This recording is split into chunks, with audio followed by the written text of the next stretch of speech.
4 years ago, the defining reason why I started this YouTube channel was actually to grow an audience that could be big enough so that I could get a theatrical agent in Hollywood. This has now been an endeavor that I've been chasing for 8 years. I thought maybe YouTube fame could be a way of standing out from the crowd.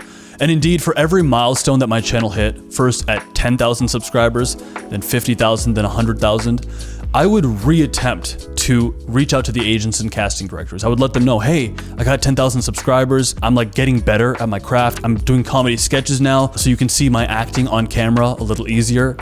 I would keep attempting to get better, and then I would reach out to the agents every time I got better.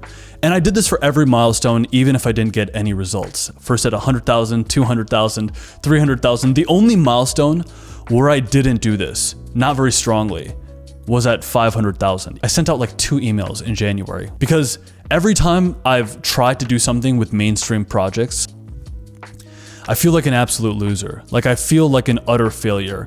I know that's kind of annoying to hear maybe for some people, because a lot of people who watch me, they're trying to grow their own channels and they might say like, oh, that shows such a lack of gratitude. Like you've done so well on this platform comparatively, so you should just feel awesome and you should be happy with what you have. But if I'm just being honest with like the path that I've always been chasing, long form narrative work is like where my heart truly lies. And as much as we can do to learn cinematography and grow and make exciting stuff on our own, you can't really make something like a TV show on your own. You can't do it at like the production value of projects that are made with a crew and a team and producers and a budget. Nevertheless, I can't help but think oftentimes that my efforts in the direction of Hollywood, it's been useless all along. Like I've really struggled with that. But I recently reread Ryan Holiday's book, The Obstacle is the Way. It's the first time I read that book in 4 years. And it just like woke me up. It absolutely floored me. So I figured if I'm thinking these thoughts and feeling like a loser, this must be true for others as well. And maybe some of these ideas from Ryan Holiday's book could be helpful in dealing with this. So in today's video, I want to share 4 reasons on why it's okay to feel like a loser. You're probably not a loser, but when it comes to going after the big things that you really want, it's okay to feel like a loser. But that being said, this doesn't mean you have a right to cast aside your duty.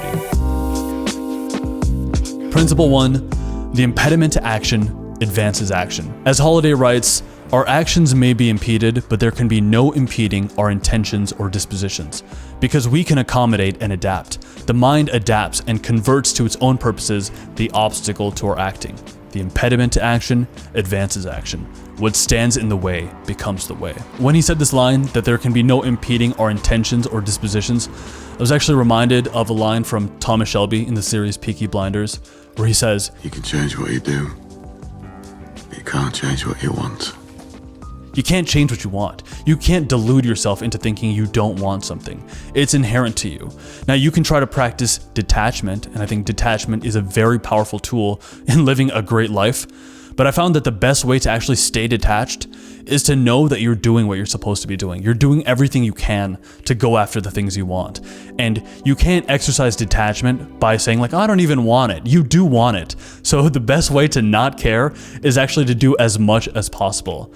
It reminds me actually of a phrase that this old YouTuber that I used to love, Drew, he stopped uploading, but he made this analysis of Gary Vaynerchuk. Gary Vaynerchuk, love him or hate him, he's the guy who cares the most and the least in any room. You know he cares the most because he does the most in that moment to go after the things he wants. He's like putting up 10 Instagram reels and going live and making YouTube content and running a $100 million business.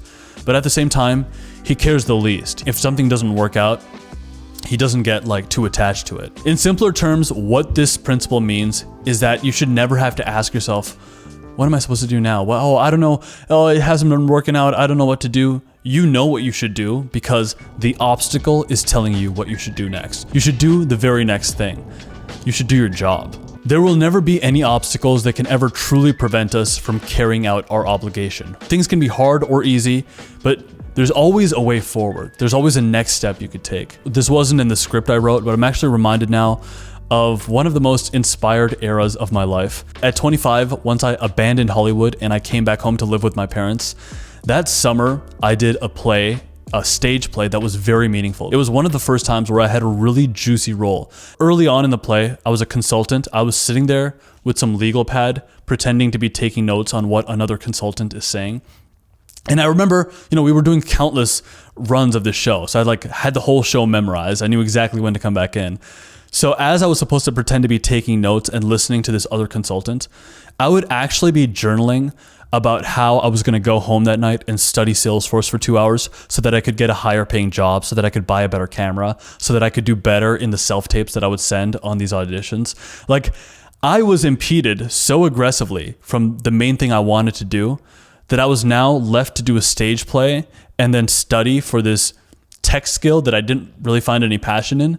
But it was like what the universe had led me to. It's like there were so many obstacles on the main thing that I had finagled my way into another act, another discipline that was still an expression of who I was. And I remember being very proud of myself in those days because I looked at those obstacles in front of me and then I just did my duty instead. I did what I was supposed to do when the obstacles presented themselves. Thank you to Skillshare for sponsoring this video. Skillshare can help make 2022 a year of new learning, growth, and connection through creativity. It's an online learning community with thousands of inspiring and creative classes for anyone who loves learning. My favorite classes on Skillshare are by Ali Abdaal. Most recently, I watched this course on how to grow a side hustle. For anyone who wants to grow their own YouTube channel, a videography business, just to have the right mindset to pursue something on the side, I would definitely recommend checking out that course. I've also loved his course on editing in Final Cut Pro. In fact, I learned to master audio and make audio sound better in my videos because of that course. And this has paid enormous dividends over the years as I've tried to grow my own YouTube channel. Since then, I've also taken classes by YC Imaging on pre-production. The first 1,000 of my viewers to sign up through my link in the description will get a 1-month free trial of Skillshare so you can start exploring your creativity today. Principle number 2. Really decide if something is possible. One of the great principles of Stoicism that I'm sure many of you know is the fact that we're all gonna die. Memento mori. And something to concern yourself with if you know you're gonna die is that you shouldn't waste time chasing the impossible. But what you should do is chase everything up until that line. So some things present themselves as impossible in certain eras of our life. You can just tell, like, wow, despite all these efforts I've made in this direction, this is not working. So I should maybe only chase things that are possible now. Possible but exciting. A practical way that I've applied this principle in the last few months is to have goals that I have a 10 out of 10 confidence that I can achieve. Like, I have a number of goals. One of the goals is to make Captain Sinbad a 7-figure business by the start of 2023.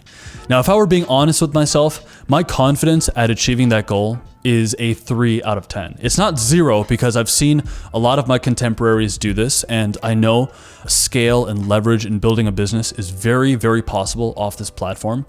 But I currently don't have the knowledge, the insights, the infrastructure to pull something like that off. So it's a stretch goal. It's something I'm chasing. It's something I'm trying to figure out, and I'm trying to follow along the advice of my business coach in that endeavor. But my confidence is relatively low. I have other goals like getting a high-end videography client. I've done a few commercials this last year for a higher rate for other brands, and I've seen some people who I admire, people like Eric Floberg, who make an amazing living off of doing videography work, client work for videography. So I would like to book maybe the biggest videography client of my life. But my confidence at achieving something like that is maybe like a 5.5 out of 10. Like, it's way more possible than the 7-figure business goal, but it still would be a stretch. However, I've also set goals for running a 6-minute mile and getting up to a 315 3-plate squat. Now, in the last few months, as I set those last 2 goals, my mile time went from 940 to now 647, and my squat has now climbed up to 280 pounds. So I have seen such a linear, solid progression in those goals. And there's still obstacles with both of those goals. You know, I'm approaching some kind of threshold with my running speed. I'm just gassing out. But with that new obstacle, I've joined a track team, like an adult track team where all these people are 20 years older than me and way faster. So I've like taken on a new ambition, a new duty in the pursuit of that goal. And with the squat goal, I'm like working on pause squats so that I can hit depth better because I struggle with that. But I know that I will hit those goals. Like, my confidence at achieving those goals is a 10 out of 10. And I realize that if you keep goals that you have 100% confidence in achieving that are still exciting, they're small enough that you know you can 100% do it, but large enough that they're still exciting. Over the course of a year or 2 years or 3 years, you would stack up a lot of small but meaningful goals. And definitively hitting a small goal is better than not making any progress towards an impossible ambition. So decide if something is possible. And in addition to having lofty goals, chase what is possible. Principle 3, coach yourself. Take your situation and pretend it's not happening to you. Pretend it isn't important, that it doesn't matter to you, you have no attachment to it.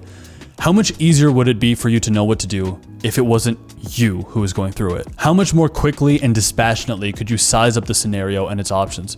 You could write it off, greet it calmly. I feel this way now because I have several coaches who I pay to give me advice.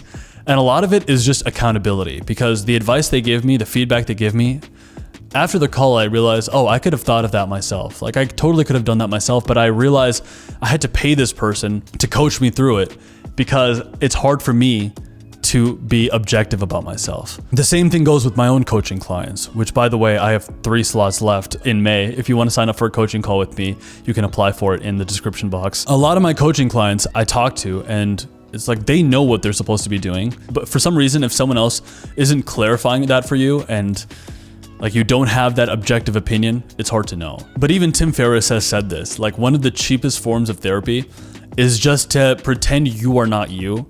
Pretend you are your own coaching client and then just tell yourself what you're supposed to do. Like how are you supposed to conduct yourself the next 3 months?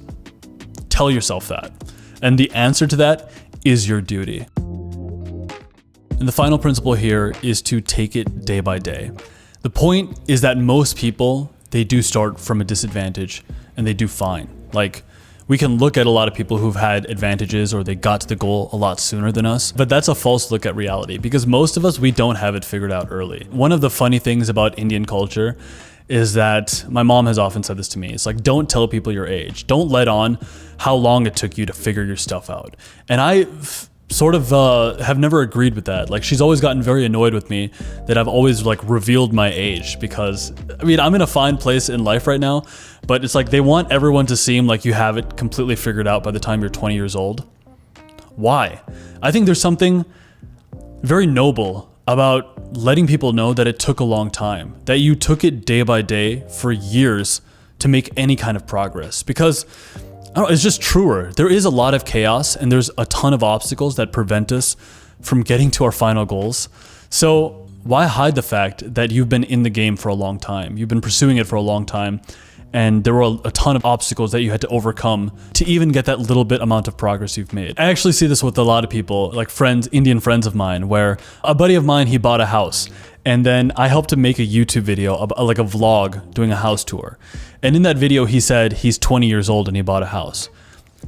He's not 20. He's like several years older than that. And I was like, why are you trying to let on that you bought a house like that young? I mean, there's nothing wrong with the age that you're buying a house in. You're like still very successful. But there's definitely a push to make it seem like you have it all figured out early on. And if you don't have it figured out by a certain age, you're going to be a failure forever. You're not. In fact, I take a lot of pride in the fact that I have taken it day by day for years. And if I ever do make it with those big narrative projects that I am pursuing, maybe it'll happen in my 40s and 50s because I won't let up. I guess my reason for making this video was me realizing that I was starting to slip up, that I was starting to not chase like I used to. And I don't think that's okay. Those who survive, those who get there, they make it because they take it day by day and win that game of attrition. Focus on the moment, not the monsters that may be or may not be up ahead. One of the greatest college football coaches of all time has a very famous quote. Don't think about winning the SEC championship. Don't think about the national championship. Think about what you need to do in this drill, on this play, in this moment. That's the process. Let's think about what we can do today, the task at hand. Doing the task at hand is something that is available to everyone. The person who feels like a loser, the person who isn't anywhere close to achieving their goals, the person who feels behind in life, and it's also available to the person who's on top. And the funny thing is, it's oftentimes the person who's at the bottom, who doesn't have the budget or the tools, who has to exercise more creativity in advancing themselves, who can often overtake the king on top, because that person on top, they don't even get an opportunity to exercise that creativity, that leverage, the way of hurdling over those obstacles, because when you're not pressured into a certain scenario, your mind doesn't need to think of ways to win without leverage.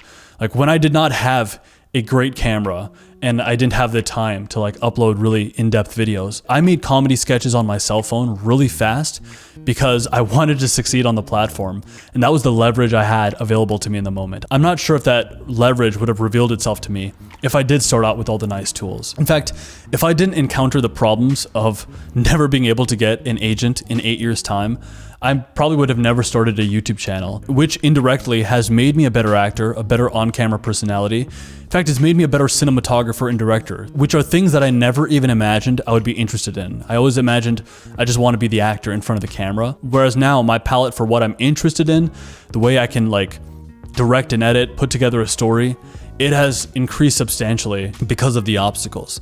And so if I'm ever down on myself, I have to realize that the obstacle is in fact the way. The impediment to my action will become my next action. If you're new to the channel, my name is Nikhil. This channel is a combination of video essays, lifestyle challenges, comedy sketches, and more. If that's something that appeals to you, consider subscribing. If you'd like to connect with me further, you can find me on Instagram, where I put up one post, one story, one reel every week, trying to offer some kind of value in the spaces of productivity and cinematography.